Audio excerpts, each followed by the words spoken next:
आशा देवी की तबीयत ठीक नहीं थी। 4 दिन से उन्हें बुखार था, जो कभी उतर जाता कभी फिर हो जाता। डॉक्टर ने उन्हें देखा था और दवा भी दी थी, फिर भी वे ठीक नहीं हो पाई थी। वह अब ठीक होना भी नहीं चाहती थी। वह अपने जीवन से निराश हो चुकी थी।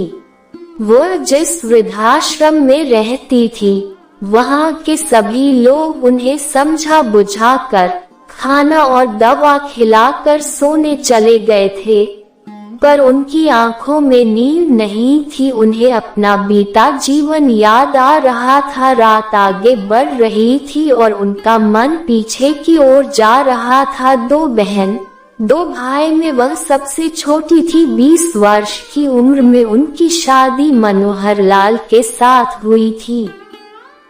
मनोहर लाल की कपड़े की दुकान थी।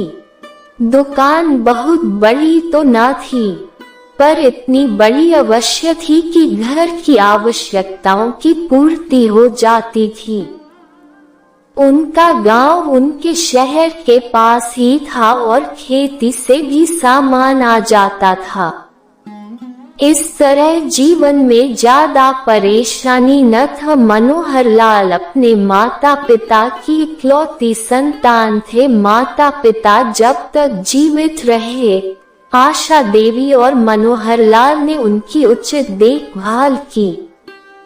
आशा देवी के 2 बेटे हुए, बड़ा आकाश और छोटा प्रकाश। उन्होंने अपने दोनों बेटों की परवरिश अच्छी तरह से की। आकाश को पढ़ाई में मन जरा कम लगता था, इसीलिए वह किसी तरह ग्रेजुएशन पूरा किया और एक प्राइवेट नौकरी करने लगा। प्रकाश इंजीनियरिंग किया और एक अच्छी कंपनी में नौकरी करने लगा। आकाश की शादी एक मध्यम वर्गीय परिवार में हुई और वह अपने माता पिता के साथ ही रहता था। प्रकाश दिल्ली की एक मल्टीनेशनल कंपनी में काम करता था। उसने अपने साथ काम कर रही नीलम से शादी की। आशा देवी को तो एकदम पसंद नहीं था नीलम के साथ प्रकाश का शादी करना, परंतु प्रकाश की जिद पर वे किसी तरह मान गई और प्रकाश की शादी नीलम से हो गई।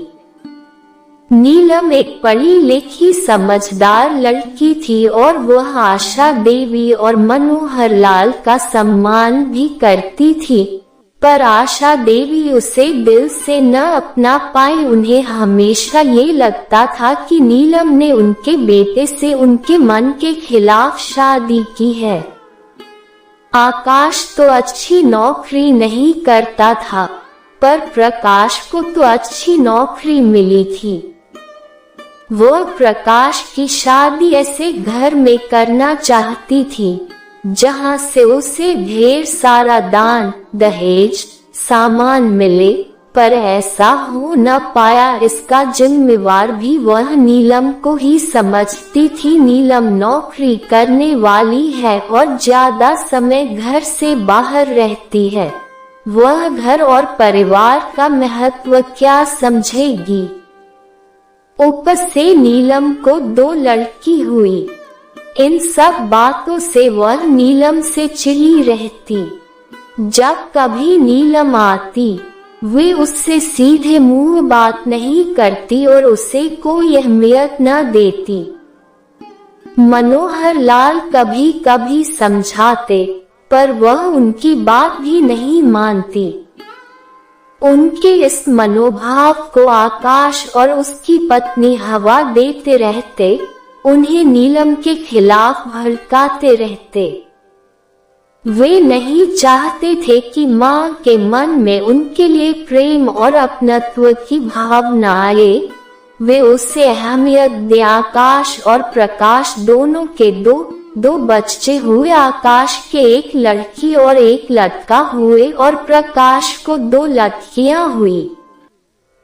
प्रकाश ने दिल्ली में ही घर ले लिया और मां के व्यवहार के कारण उसका घर आना कम होता गया। 2 साल पहले पिताजी चल बसे और प्रकाश मां को अपने साथ ले जाना चाहता था, पर आकाश और उसकी पत्नी ने जाने नहीं दिया। दरअसल उनकी नजर पिता के पैसे, दुकान, घर और मां के जेवर पर था और वे नहीं चाहते थे कि इसमें से प्रकाश और उसकी पत्नी को कुछ मिले।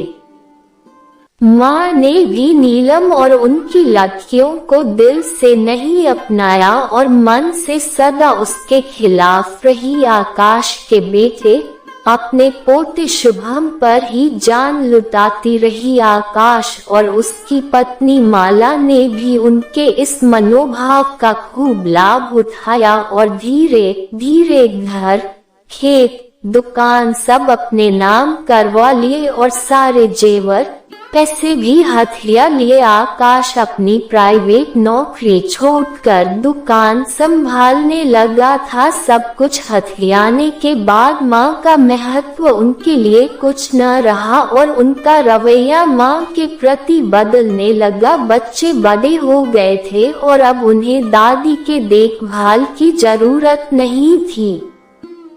उन्हें दिन भर घर के कामों में लगाए रखा जाता और उनके खान पान, दवा का कोई ध्यान नहीं रखा जाता। उन्हें इस उम्र में अब आराम, उचित देखभाल और दवा की बहुत जरूरत थी, पर उन्हें तो समय पर भरपेट भोजन भी नहीं मिल पा रहा था। बेटा बहू के साथ साथ अब पोता पोती भी उनकी कोई बात नहीं सुनते और उन पर कोई ध्यान नहीं देते। वो अब घर की एक अनुपयोगी वस्तु हो गई थी, जिसकी उपस्थिति अब कोई सहन नहीं कर पा रहा था। अब उनके पास तो कुछ बचा न था, ऊपर से उम्र भी हो गई थी और वे अब ज्यादा काम भी नहीं कर पाती थी। इसीलिए बहू उनसे चिढ़ती रहती और उन्हें वृद्धाश्रम भेजने की बात करती रहती। एक दिन जब 12 बजे तक उन्हें बार बार मांगने पर भी खाने को कुछ न मिला तो वे खुद रसोई में जाकर निकालने लगी। बहू ने देख लिया और उल्टा सीधा बोलने लगी। इस पर उनके हाथ से प्लेट गिर गया। बस इसी बात पर बहू ने हंगामा कर दिया और उन्हें वृद्धाश्रम छोड़कर ही दम लिया। आशा देवी रोती, कलपती, गिड़गिड़ाती रह गई, पर किसी ने उनकी न सुनी। वो दिन और आज का दिन आशा देवी के अंदर जीने की इच्छा ही खत्म हो गई। कोई दिन ऐसा न बीता होगा जब उसने अपनी किस्मत पर आंसू न बहाए होंगे। जिस घर, परिवार, बच्चों के लिए उन्होंने अपनी सारी जिंदगी लगा दी, सब कुछ सौंप दिया, अपना समझती रही, न वह घर अपना रहा न परिवार। 6 महीने हो गए थे वृद्धाश्रम में आए और इतने दिनों में मात्र 2 बार आकाश उनसे मिलने आया था, वो भी तब जब उन्होंने मैनेजर साहब से बहुत आग्रह करके बुलवाया था। अब उन्हें अपने बेटे प्रकाश और बहू नीलम की बार बार याद आती थी।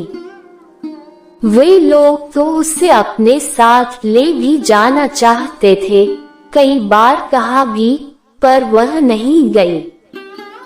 उसने नीलम और उसके परिवार को कभी अपना समझा ही नहीं, कभी उसके साथ अच्छा व्यवहार किया ही नहीं और कभी उसके अच्छे व्यवहार को अहमियत दी ही नहीं, हमेशा उसके खिलाफ रही। अब वही व्यवहार उन्हें बार बार याद आता था और उन्हें उन लोगों की बहुत याद आती, पर उनके पास उन लोगों का न कोई मोबाइल नंबर था न पता। आकाश बताता ही नहीं था, क्योंकि वह प्रकाश से कोई संपर्क नहीं रखना चाहता था। उसे डर था कि वह मिलने पर कहीं अपने हिस्से की बात न करने लगे। काश वह एक बार उन लोगों से मिल पाती और अपने व्यवहार के लिए माफी मांग पाती। आशा देवी ने सोचा और उसके आंखों से आंसू गिरने लगे। सुबह हो गई थी, पर उन्हें उठने का मन ही नहीं कर रहा था। माँ, आशा देवी को लगा प्रकाश ने उसे पुकारा। उसकी विचारधारा भंग हुई। वह हड़बड़ाकर इधर उधर देखने लगी। उसे लगा प्रकाश सामने खड़ा है, कहीं ये भ्रम तो नहीं। वो उठने का प्रयास करने लगी। प्रणाम माँ, प्रकाश ने उसके पैर छूते हुए कहा और बक उनके दोनों हाथ पकड़ लिए। कैसी हो माँ? बेटा, माँ उसे सामने देखकर रोने लगी। आप यहाँ आ गई। आपकी तबीयत इतनी खराब है और आपने हमें खबर भी नहीं किया। क्यों? क्या हम इस लायक भी नहीं रहे? वो तो भला हो मेरे दोस्त मुकेश का, जो समाज सेवा करता है, और एक दिन जब यहाँ आया और तुम्हें देखा तो मुझे फोन किया। प्रकाश ने उसे पकड़कर बैठाते हुए कहा। हमें जैसे ही पता चला नीलम जिद करने लगी आपसे मिलने के लिए, और मैं भी यही चाहता था, इसी से हम तुरंत चले आए। आपको हम लोगों की याद नहीं आती थी? आप हमें खबर करती, हम आपको अपने साथ ले जाते। नीलम ने पैर छूते हुए कहा। माँ अपने बच्चों को कभी भूल सकती है क्या? याद तो सदा आती थी, पर मेरे पास कोई साधन ही नहीं था तुम लोगों से संपर्क करने के लिए। आशा देवी ने कहा। ठीक है, अब हम आपको लेने आए हैं। आप हमारे साथ चलिए, हम आपका इलाज भी करवाएंगे और पूरी देखभाल करेंगे। नीलम ने कहा। मुझे माफ कर दो बहू, मैंने तुम्हारे साथ बहुत गलत व्यवहार किया। हमेशा तुम्हारे खिलाफ सोचती और बोलती रही। कभी अपने परिवार में तुम्हें अहमियत न दी। सारी संपत्ति और जेवर भी आकाश ने रख लिए, तुम लोगों को कुछ न दे पाए। आशा देवी ने हाथ जोड़कर कहा। बड़ों के हाथ माफी मांगने के लिए नहीं, आशीर्वाद देने के लिए उठते हैं। हमें आशीर्वाद दीजिए और हमारे साथ चलिए। नीलम उनका हाथ पकड़कर बोली। हम आपको अपने साथ ले जाने आए हैं। हमें सिर्फ आपका आशीर्वाद चाहिए और कुछ नहीं। हमें अपनी सेवा का मौका दे, पर जाने के पहले आकाश से एक बार मिल लेती। माँ ने धीरे से कहा। हम उनसे मिलकर ही आ रहे हैं और उन्हें अपने साथ ही लाए हैं। प्रकाश थोड़ा रुककर बोला। मैं पहले घर ही गया था, उनसे बात की, समझाया और पूछा कि आप लोगों ने ऐसा क्यों किया। कल को आपका बेटा भी आप लोगों के साथ यही करेगा। आप लोगों को संपत्ति और जेवर चाहिए तो आप लोग सब रख लें। मुझे कुछ हिस्सा, कुछ जेवर नहीं चाहिए। हमारे पास माँ के आशीर्वाद से सब कुछ है, आप सब रखें। मुझे सिर्फ माँ चाहिए। अगर माँ को नहीं रखना था तो हमें खबर कर देते, हम माँ को ले जाते। कहते हुए प्रकाश ने माँ को दोनों हाथों से पकड़ लिया। हमें माफ कर दें माँ, हम भटक गए थे। प्रकाश की बातों ने हमारी आंखें खोल दी। हमने गलती की है, हमें सजा दीजिए। घर चलिए। दरवाजे के बाहर खड़े आकाश और माला अंदर आकर माँ के पैर पकड़ लिए और रोने लगे। आप लोगों ने बहुत दिनों तक माँ को अपने पास रखा, अब हम माँ को अपने साथ ले जा रहे हैं। आप लोगों का जब मन हो आकर मिल लीजिएगा। प्रकाश भी रोने लगा।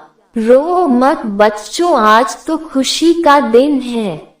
मैंने अपना सब कुछ खो दिया था। रात तक मेरे पास न घर था, न परिवार, न जीने की इच्छा। जीवन में जिस नीलम को मैंने कोई अहमियत न दी, उसके खिलाफ रही। आज उसी की बदौलत मुझे मेरा घर, मेरे बच्चे, मेरा परिवार सब वापस मिल गया। ईश्वर की कृपा सदा तुम लोगों पर बनी रहे। अब मैं शांति से मर सकूंगी। आशा देवी सबको गले लगाकर रोने लगी। इतनी जल्दी हम तुम्हें जाने नहीं देंगे। अभी तो तुम्हें पोते पोतियों की शादी देखनी है, उनके बच्चों को खिलाना है। प्रकाश ने जोर से कहा और सब हंस पड़े। माँ भी मुस्कुराने लगी। वृद्धाश्रम के मैनेजर साहब और अन्य लोग जो उन्हें देखकर पास आ गए थे, खुश होकर ताली बजाने लगे।